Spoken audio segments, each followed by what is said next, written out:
Hello everyone, I welcome you all to our channel Let's Learn Automation, and in this session we are going to see the multi-dimensional array. In a previous session we have seen the single dimensional array, how we can enter the value, how we can print the value, everything. And now let's see the multi-dimensional array. So for that I will create a new class and will name it like program3. We can declare the single dimensional array like integer. A is the name of the array, then square bracket equal to new is a keyword and again integer, and here we can mention the size, like how many elements we need in array. So this is the example of single dimensional. Now take an example of multi-dimensional. So for example, integer b is the name of the array, then we need to use the two uh, square bracket, then new, then int, and here we can use like this, and need to mention the size like 3 by 2. So this is the only difference between the single and multi-dimensional, that we need to use the two bracket over here and here too. And here, as we know that this is called as number of rows, and here we have two things like row and column. So if we see this in a diagram, through diagram, then we can draw the diagram like this.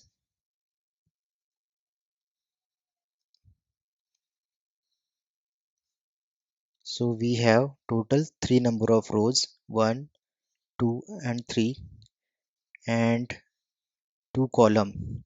So that's index start from 0, 1 and 2, and here also 0 and 1.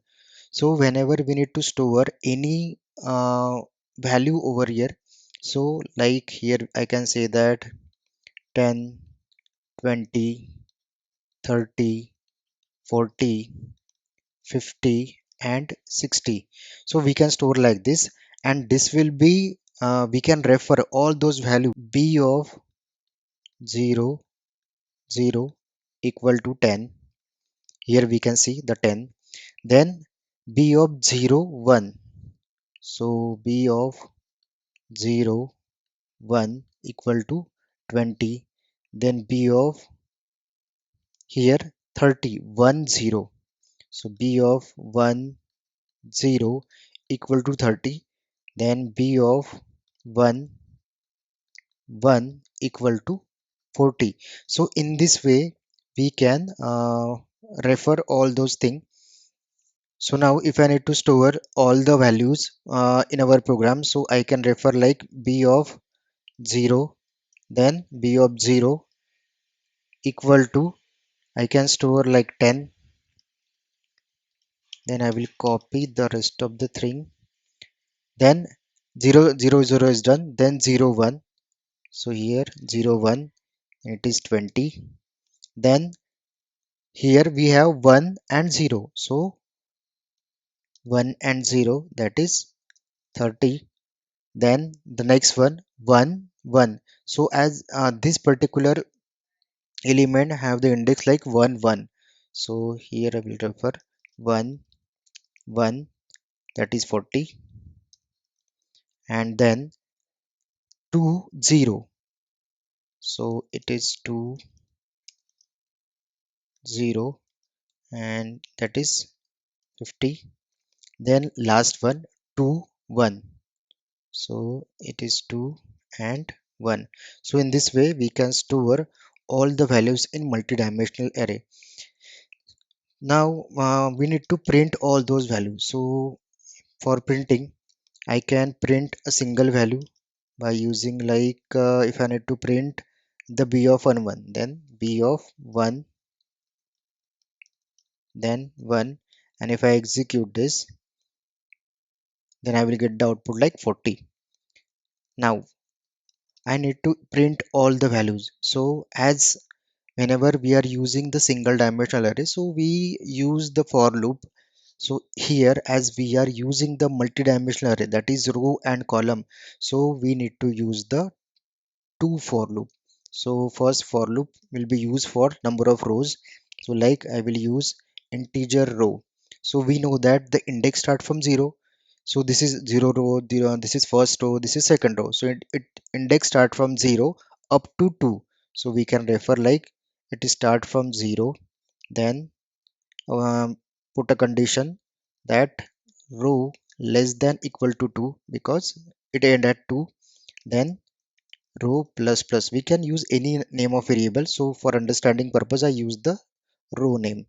Then this for loop start, then you need to use the another for loop, that is for like integer column equal to 0 because column index also start from 0, 0 and 1, and go up to column less than equal to 1 and column plus plus. So here I design, so here I design the two for loop. Now here we need to print the value. So we know that B is the name of the multidimensional array, then two bracket we need to put, and here I can put row and column name of the variable. Now if I try to print it, sorry, if I try to execute it, let's see what the output we got. So we got 40 is the previous output. So let's comment this line and run again. So 10, 20, 30, 40, 50, 60. So we are getting all the values, but all are in separate row. If we need to output like in this pattern, then here we need to give the next line character, and here some space is necessary. Then if I print this, still sorry, this should be removed. Println is not required there. So 10, 20, 30, 40, 50, 60, we have print like this. So in this way we can print. So what happened over here, this for loop is the outer for loop and this is the inner for loop. So outer for loop is used for number of rows. So first of all we are going to read the values from row 0 because row value is 0. So here row value is 0, that is confirmed. Now here we can say, so let's clear this. So here we can say row equal to 0 and the condition is like row less than equal to 2. So as row is 0, here we can put 0 less than equal to 2, condition is true, so it will enter into the for loop. And in for loop there is another for loop, and here we can see column equal to 0 and the condition is column less than equal to 1 and the column value is 0 over here. So this condition is also true, then we'll enter into the this internal for loop, and here it will put the value of b, row value and column value. Row value is 0, column value is 0, so it will print the value of b of 0 0 and b of 0 0 is 10, so it will print the 10 value. Then before going to closing brace it will increment the value of column, then column become 1 and the condition become 1 less than equal to 1. Condition is true, then again it will print the value. Row value is still 0 and column is 1, so b01, b01 means 20, so here it will print the 20. Then it again before going to this, it will again increment value of column like 2, then condition become 2 less than equal to 1. As condition is true, sorry, as condition is false, then it will come out of the next, sorry, out of the for loop, and it will go get the this next line statement. So it comes to next line like here. Then before this this closing brace of outer for loop, row value is incrementing, so here the row value become 1, and here we got the condition 1 less than equal to 2. So condition is true, again it will enter into this loop, then again column value is initialized to 0, so column value is 0 here, and again condition becomes 0 less than equal to 1. As condition is true, here we'll get the b of row value is 1, column value is 0, So b of 10, that is 30. Here we'll get the 30, then again we'll get the 40, and then there is a time of last line, that is 50 and 60. So in this way we can print all the values. Now here what happened, we have print all those things like this getting all the values of array by using hard coded value. Hard coded value means like here we are using 2, here we are using 1. So if the like values change, or we can say that column value or row value change, then this particular thing is not applicable. Like if I try to add one more row, so like here 30 and 31, then here 70 and here 80, and again if I try to execute this for loop, sorry, I need to modify this too. Okay, then let's print again. So here we can see that I have added one row, but this row is not printed over here because we use we can say that hard coded value or the constant value. So to recover or to solve this problem, we can do one more thing. So I will use the same for loop like here, and will comment this previous for loop. So in the condition, we know that row number is changed because we have increased the one row. So now it become 4. So the index will start from 0 to 3. So here we can put the 3. But uh, this is not generic again. Okay, we need to change this every time. So we can do one thing, like I can use b dot length. So this b dot, we know that length return the size of array. Okay, length return the size of array. So here we will get the size of or the length of row. Now we need to get the length of column. So for that I can do like, because here I cannot use the same one like b dot length, but here I can use like b of row, b of here row variable I'm using dot length. So in this way I can make some changes, and this now this for loop become generic. So if I execute this, what happened, okay, here not equal to is not necessary, and here we need to remove the equal to sign. So now this will execute. Why it is 0? Okay, here I put the wrong thing. Here we are getting 0 because here I done the wrong thing. So 3 1 should be there, and now if I execute this, then we are getting the proper value. Okay, now if I try to add one more row, let's try to do that. If I try to add one more row, so 4, and here also 4, then 90 and 100. So and try to execute again. So okay, we need to change over here that 5 because we have added the values. Now if I print, so here we are getting output of all the values. Now I don't need to modify this. So let's try to understand what is happening over here. So here b dot length, and I am using the row dot length. So for example, let's try to execute it separately here. So I will write down the CSO statement, and b, that is the name of the array, dot length. So it will return the number of rows. So number of rows equals to plus. Okay, and I'll try to get the number of column. So now we need the number of column. So to get the number of column, I need to just provide here the row number. So we know that column number is common. Okay, or if I try to draw the diagram,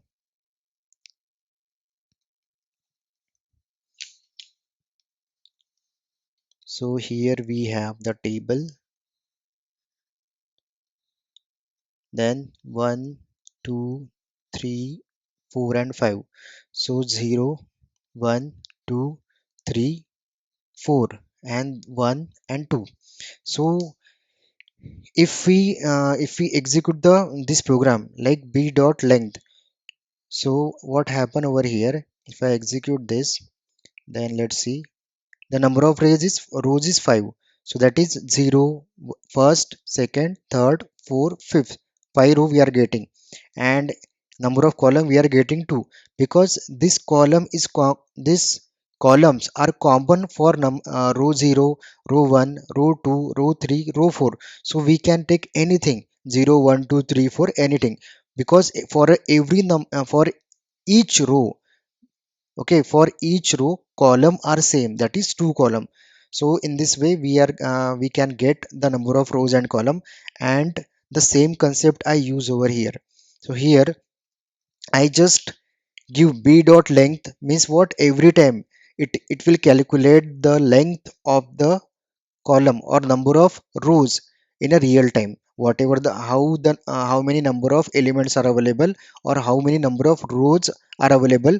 Based on that it will calculate the number of rows, and even here it will calculate the number of column in a real time. So in this way we can print all the values. Now if we can do one more thing, if I need to print all this by using the for each loop, so even I can do that for each loop. So to use the for each loop, again we need to use the two for we need to use the colon, okay, and after colon here we need to mention the array. So our array name is b, okay, and here I need to mention like integer, anything like y, and I will use the another for loop here, again the colon, and here I need to use that y we have declared over here, and here integer value, and then again this, okay. Now if I try to print the value, and here I will mention like so, and like this. So here I am getting all the output 10, 20, 30, 40, 50, 60, 70 up to 100. And if I need to modify just like this, so some modification needs to be done, that ln should be removed, then here just need to add some space, and here system sysO line. So if I run it again, then I am getting the same output, okay.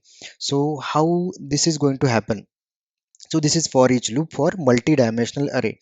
Now in this case, first of all, this is what the array, our original array b, okay, we have named it, this is what our original array, and here we can see that, let's maximize it.